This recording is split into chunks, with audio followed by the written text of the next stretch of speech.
O nosso queridíssimo Quino e a nossa queridíssima Mafalda também discutiram a questão da emancipação feminina e, sobretudo, dos papéis fixados pela sociedade. Ele tem uma tirinha na qual ele deixa bem claro a limitação que as mulheres têm na sociedade.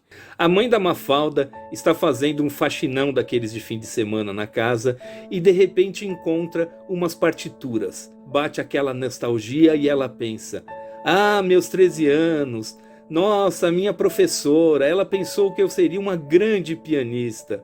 Coitada, sabia de nada. A mãe continua a faxina, depois para, com o rosto todo empoeirado e pensa alto: coitada dela?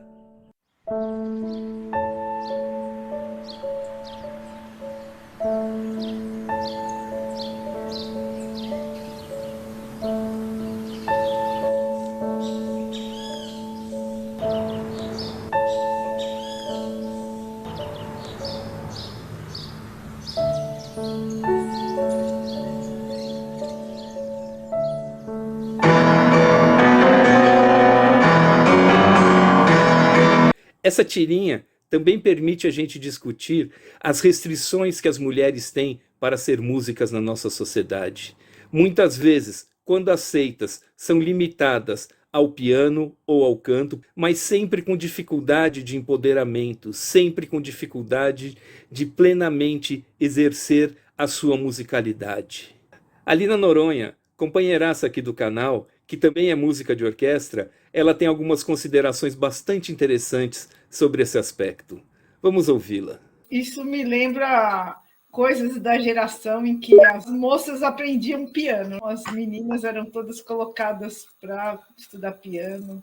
Eu ainda peguei um pouco dessa tal pianolatria aí, que o Mário de Andrade já falava, que se valorizava muito esse aprendizado do piano, que era a maneira de você chegar até a música.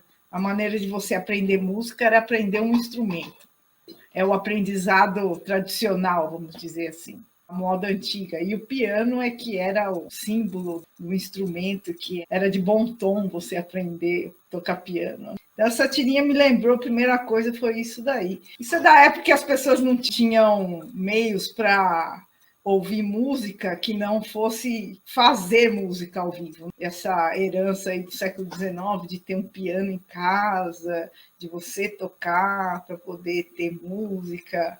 E a gente ainda pegou uns resquícios disso aí. Aprender música tocando um instrumento e tocar piano, as moças principalmente tocar piano, é uma herança dessa época, né, que só tinha música se você tocasse, se você estivesse ao vivo. Mas tem um aspecto bastante elitista, porque o piano, primeiro, Claro, é caro, manter o piano também é caro, porque você sim, tem que afinar, é cheio das coisas.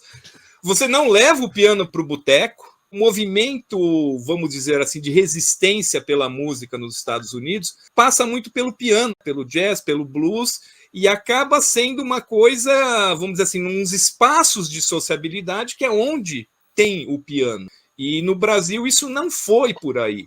Então, quando a gente pensa essa coisa do Mário de Andrade, ele valoriza muito a cultura popular, ele vai buscar os instrumentos populares, etc. Mas há sempre a ideia de que essa cultura popular é algo exótico. E a alta cultura, por mais que ele queira não criar essa cisão, mas o Mário tinha piano, né? sim. Ele era um músico profissional.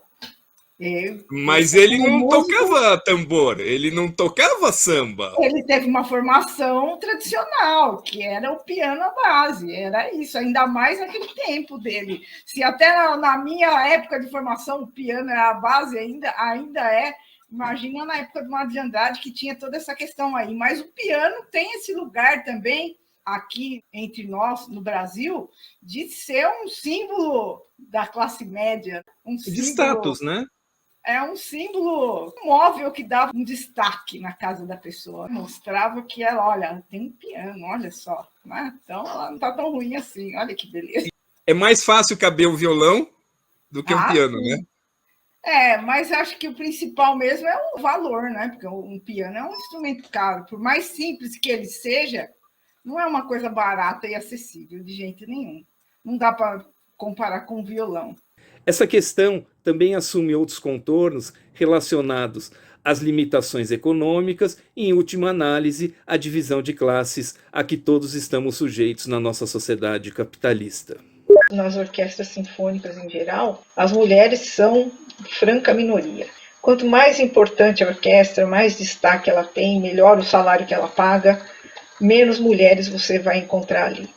Dentro da estrutura da música de concerto, existe uma coisa chamada segregação vertical. Dentro desse tipo de segregação, as mulheres estão sempre tolhidas ou têm dificuldades de chegar a lugares em que você tenha maior destaque, maior poder de decisão, maiores salários, maior projeção. Então, é um tipo de segregação em que as mulheres cabem sempre os lugares de menor importância, de menor salário, de menor poder de decisão dentro desses grupos. Minha avó tocava piano e diz, além que ela era muito boa pianista, tocava no rádio, etc., mas era uma senhora de bem, com toda a ironia que eu estou falando disso, tá, gente? Quando ela casa, o meu avô a proíbe de seguir tocando piano. Ela pode tocar em casa, na esfera privada, mas não pode tocar em rádio, não pode fazer concerto, não pode fazer nada. Mas essa questão que você colocou aí da sua avó, que aí não tocou mais profissionalmente, era uma coisa muito, muito comum, era o padrão, para falar a verdade, porque as moças aprendiam a tocar piano, a cantar, que eram os instrumentos, eram os fazeres musicais permitidos às mulheres, cantar ou tocar piano, faziam isso para tocar no ambiente doméstico, para fazer música no ambiente doméstico, não para tocar nos palcos, não para tocar nos bares, não para tocar profissionalmente. Isso era fora de questão, isso não era permitido às mulheres, para falar a verdade. Então, você podia tocar, mas era para o ambiente doméstico. E parou aí. E as mulheres começaram aos poucos ter esse lugar de tocar profissionalmente como pianistas e como cantoras. Como cantoras por razões óbvias, que tem hora que você precisa de voz feminina. O homem não dá para fazer todas as vozes. Só com o homem não dá para fazer todas as vozes. Ainda mais depois que acabaram com os castrati. Então, você precisa de mulher para cantar as vozes agudas. Como é que faz? Então, aí a mulher cantora, tudo bem, está autorizada a ser profissional. E as pianistas também começaram a ter algum espaço. Mas era muito complicado. Ainda no século XIX, a gente tem algumas pianistas famosas aí. Talvez a mais conhecida agora seja a Clara Schumann, que era compositora e tudo. E ela, para tocar, para sair tocando, era uma complicação, porque uma mulher não podia nem fazer uma aula de música sozinha com alguém, tinha que ter sempre um acompanhante, senão ela podia ficar difamada, entendeu? Era nesse nível de loucura. Então, imagina fazer uma turnê para sair dando recitais, você tinha que ter o tempo todo alguém para ajudar você a cuidar da família, dos filhos, do marido, ou seja, o serviço doméstico, que cabia sempre a mulher. Não é porque era a Clara Schumann que ela estava livre disso, não estava, não. E alguém para estar com ela, acompanhá-la nas apresentações, porque ela não podia ser uma mulher sozinha por aí, andando, porque isso aí ia acabar com a reputação dela, né? Então, é uma coisa muito complicada para uma mulher ter esse lugar de instrumentista, de músico profissional, de compositor. Então, piorou mais ainda, porque aí você não conseguia nem chegar. Esse espaço é vedado à mulher mesmo, a entrada. Enfim. Um filme que a gente abordou em outro vídeo aqui do canal, New Orleans, mostra também esse tipo de segregação na cena em que Billie Holiday, que é a empregada de uma cantora lírica, ela tem que se limitar a estudar e tocar o piano escondido. Isso mostra bastante as limitações impostas não só pela sociedade, mas também pelas características físicas desse instrumento. Wait, who's that, Mother? That's Endy, your maid, and I've asked her not to sing those songs in this house. But she sings like an angel. Well, there's more devil than angel in that music. Do you know what it means to miss New Orleans when that's where you left your heart? Endy, Didn't I tell you not to let me catch you at that piano again? Quando a patroa chega, ela repreende a Billie Holiday que ela não pode tocar piano. Então também tem essa coisa de quem é que tem o direito de tocar piano? Não é só uma questão de você tem a posse, você tem o status de classe média que te permite fazer isso, mas você tem, por assim dizer, saber qual é o seu lugar, saber se você pode ou não estar naquele piano. É um instrumento musical, mas como ele serve para a gente entender todas essas cisões sociais, como serve para a gente entender o funcionamento simbólico da sociedade. Em que medida esse romper espaços, criar novos padrões, avançar no aspas proibidos da sociedade, como isso, de alguma maneira, contribui para a transformação da sociedade, ou como isso também pode ser pensado como um ato de resistência. Olha, você não pode pensar numa sociedade mais igualitária se você não tiver dando os mesmos direitos a acessar essa atividade de forma profissional para mulheres. E não só para mulheres, porque tem muitos excluídos nessa história. Se você entrar nas questões de classe e de raça, a música de concerto, a música enquanto profissional, os ambientes de orquestra e tudo, mas não só da música popular também, é uma coisa bastante elitista.